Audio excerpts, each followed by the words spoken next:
आज मैं आप लोग को 3 टाइप्स ऑफ लोगों के बारे में बताऊंगा, गिवर्स, टेकर्स और मैचर्स। गिवर्स वो होते हैं जो दूसरे लोगों को एडवांटेज देते रहते हैं, ऑन रिटर्न उनसे कुछ नहीं लेते। टेकर्स भी होते हैं जो दूसरे लोगों से एडवांटेज लेते रहते हैं और इन रिटर्न उनको कुछ फ़ायदा नहीं देते। और मैचर्स वो होते हैं जो दूसरे लोगों को फ़ायदा देते भी रहते हैं, उनसे फ़ायदा लेते भी रहते हैं।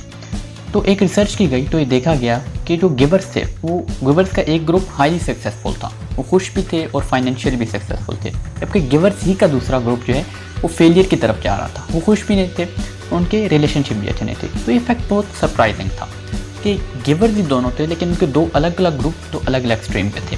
तो जब रिसर्च की गई तो उसमें ये एक रिजल्ट निकाला गया कि जब भी आप दूसरों को एडवांटेज देना चाहे तो आप अपने आप से 3 क्वेश्चन पूछने हैं। पहला क्वेश्चन 1 कि आप जब किसी को एडवांटेज देना चाह रहे हैं तो वो कौन सा वक्त है, इट्स व्हेन।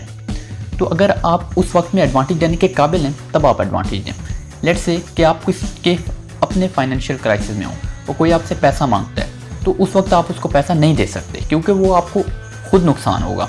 तो ये आपका व्हेन बहुत क्लियर होना चाहिए। दूसरा सवाल, आपको हाउ बहुत क्लियर होना चाहिए कि आप उसको जो सपोर्ट प्रोवाइड करें, जो एडवांटेज प्रोवाइड करें, वो किस फॉर्म में है। जैसे मैंने फाइनेंशियल क्राइसिस की एग्जांपल दी कि आप खुद फाइनेंशियल क्राइसिस में हैं तो आप उसको पैसों की फॉर्म में इमदाद नहीं दे सकते।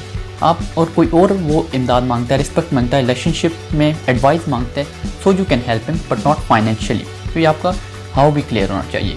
और तीसरी बात यह है कि आपको व्हाट क्लियर होना चाहिए कि आप उसको क्या देने जा रहे हैं और उसने आपसे मांगा क्या है। तो आपको स्पेसिफिकली ये पता होना चाहिए जो आप उसको दे रहे हैं उससे आपका अपना कोई नुकसान ना हो। तो ये 3 सवाल आपको क्लियर होने चाहिए। तो this was the today's lesson, apply it in your life. All the best.